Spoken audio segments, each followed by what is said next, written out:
how to engineer AI prompts. That is the topic of this video. Now, obviously, since the end of 2022 or so, the last 3 to 6 months before the end of 2022, there's been an explosion of use of things like ChatGPT and other similar tools, large language models that allow users to basically post any question and get what appears to be a customized answer from a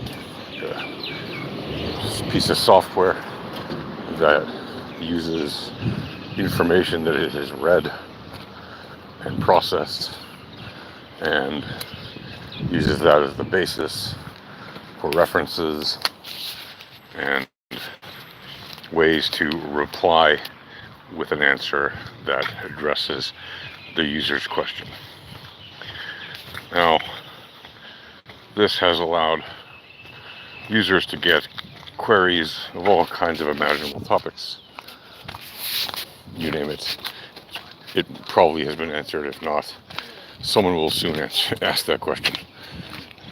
And there is actually a job in the world called a prompt engineer, which, if you don't know what that is, and a lot of people make funny jokes about it, but a prompt engineer is somebody who is able to use these tools to ask questions and get specific answers for different purposes. One of them being research, another one being business development, others being content production, writing articles, creating spreadsheets, filling the spreadsheets with data, even writing software programs, even creating other large language models, which is, by the way, one of the first things I did with a large language model, is to use it to create another one.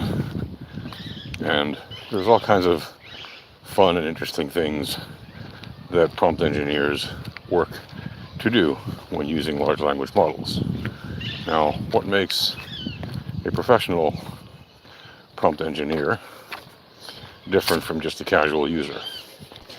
Well, apart from obviously the motivation, which is a prompt engineer who's a professional who's doing it for their job, which means they're doing it for pay or for some kind of gains at the end of the day, whether that's shares or other kinds of potential upside, right? Whereas a hobbyist or casual prompt engineer might be doing these things just for fun and curiosity, maybe even education, whatever it might be, personal, right? Or even to, in an amateur way, use these tools to help them improve their professional status, but not directly as a function of their job, more as a tool for learning that can help them improve their professional status, etc. So, obviously keeping in mind that a lot of these large language models lie, like literally give incorrect answers on purpose to about 20% or so of the questions that it is being asked, and realizing that the reason for that is because it has scanned the information available and calculated the questions it has asked and seen that lying is part of human nature, and therefore it too, in wanting to keep in line with some form of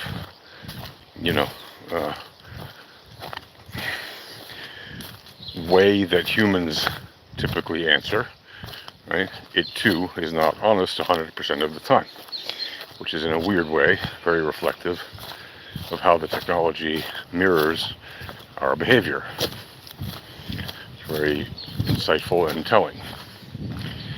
Now, if you're a prompt engineer, of course, you don't want the large language models usually to lie to you, unless you're specifically trying to do something to show that it lies or to exploit the fact that it lies, right?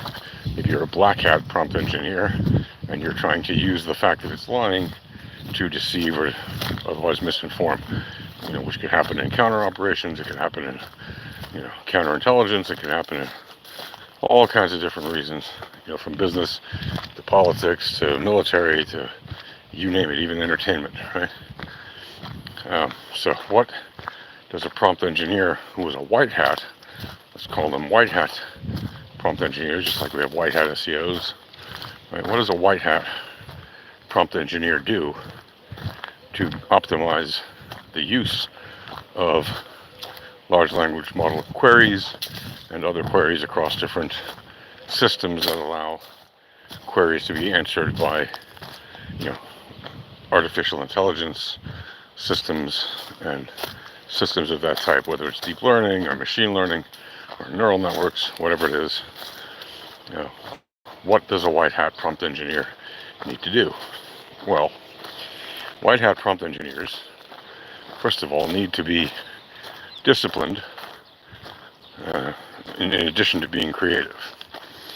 Now, by disciplined, I mean organized, in the sense of keeping the queries that they ask, organized, whether it's in a spreadsheet or a notepad or something, so that they can refer to previous queries, see what they asked, and see where it has led them and what effect this has had on the large language models that they're using. They also need to keep organized in order to know which devices they're using at the time that they're asking the query, and what their connection was, and which profile they were using, right? Which user account were they using? Because you'll notice two people can ask very similar questions or even identical questions and get completely different answers. And depending on which system you use, that can be based on your user's profile and other information that the system has gathered about you. So for example, if you log in to Google's Gemini, artificial intelligence large language model, and you log into OpenAI's ChatGPT large language model, where that right there is obviously going to give you different answers, since they're completely different large language models and they operate differently, right? OpenAI has a system which is not up to date to the day currently, versus Google Gemini, whose large language model is in fact able to say pages that have been published and indexed by Google, which means you can get much older information from a system like ChatGPT versus systems like Google Gemini, which have current information. And that can make for a lot of differences in the answers that you get. So staying organized, knowing which tools you're using, which profiles you're using, right? Because even if you log in on Google Gemini from two separate accounts or on OpenAI from two separate accounts, you can easily get completely different answers based on who was asking the question and when and in what order. So it's important to stay organized and disciplined in that sense, just to keep track of what you're doing. Again, this is really for professionals. Also, it's useful for people doing this as a hobby and out of curiosity. You can certainly try it for yourself. But if you're a professional, it's important to be organized. It's not just, something you can do for fun, right? You need to be organized in order to be able to guide the large language models to give you the response that you want. Now, should you always get the response that you want? If your job is to get the answers that you want, then yes, you want to do that.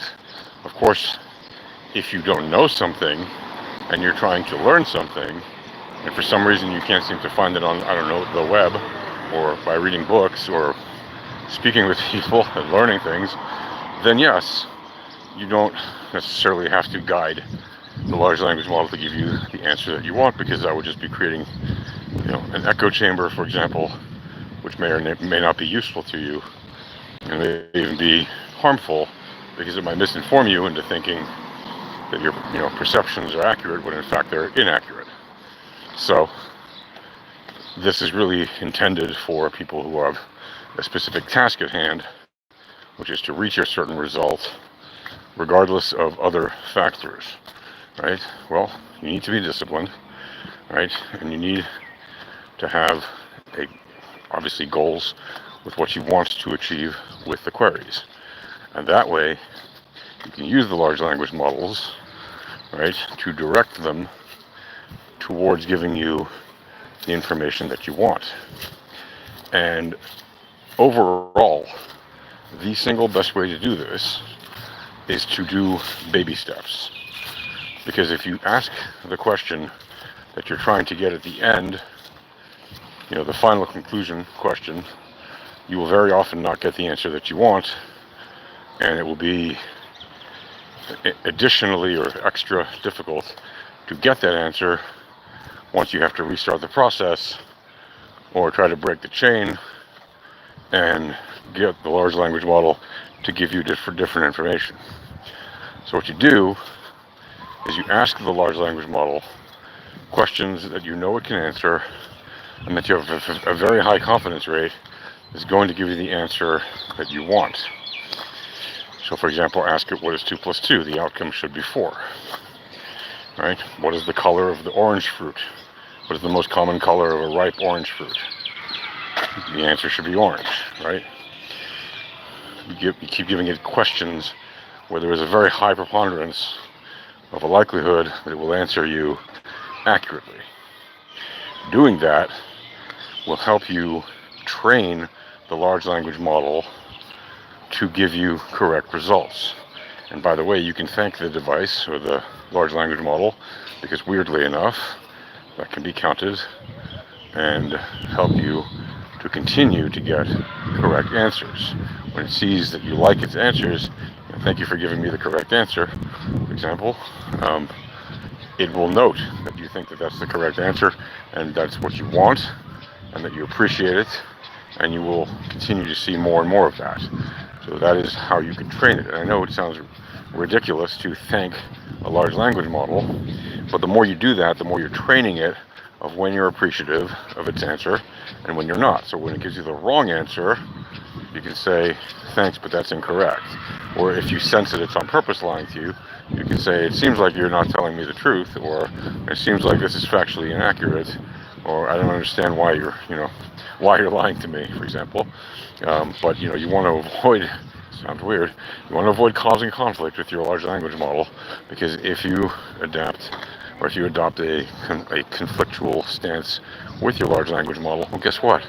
It will adapt or adopt the same stance with you, and it will choose to be more in conflict with you and less agreeable with you over time, because it's going to see that that's how you're engaging with it. So if it sees that's how you're engaging with it, it will think that's how it wants me to, that's how this person wants me to engage with it, right? People who are constantly fighting with the LLMs are constantly fighting with the LLMs. They're spending their time fighting the machine instead of going with the flow and using the machine's abilities to their own advantage. So I know it sounds ridiculous, but you have to, in a way, treat the machines as you treat other people. And yes, the machines are not people, and they're not recognized as sentient or autonomous yet, but don't be surprised one day when that might happen. So in the meantime, it's important, if you're a prompt engineer, to, weirdly enough, develop a relationship with the LLMs that you're using, right? A professional relationship where you are discussing things with your LLMs in ways that are confluent with your goals, right? With achieving your goals. And you do that, again, by using baby steps, right? Simple questions that are guaranteed or almost guaranteed to get the answers that you should know in advance, right? And then guiding it question by question to get from the starting point to the finishing point over a very gradual ramping up or slope of questioning. That way, the large language model will not be resistant to your questions. Okay, so if you have a million ideas a minute and you just scattershot them across the board, you're very likely going to get a bunch of answers that you agree with and a bunch of answers that you don't agree with, or a bunch of answers you think are creative and insightful, and a bunch of answers you think are not. And you're going to get a bunch of refusals of your answers as well, where it says, I'm a large language model and I can't do that, right? Whether you ask it for stock prices, or whether you ask it for, like future stock prices, or whether you ask it for, opinions about certain things in politics. And some answers it will give you flat out, very easily. Others it will reject to give you. It will say, I can't do that because I'm a large language model. But if you ask it the same question about that person, that political figure's opponent, it'll give you an answer right away, right? So you have to structure your questions in a way that allow the large language model to see your intentions openly and honestly, and allows the large language model to answer your question. And when it says, I'm a large language model and I can't do this, think creatively about how, without breaking the relationship, if you will, between the human and the machine, but to think about a creative way to navigate the large language model to A, see the error of its ways, B, correct the error of its ways, and C, give you the actual information that you're seeking, right? But anyway, that's the first step to how to be a prompt engineer and to reach goals that you have before you at your job as a prompt engineer.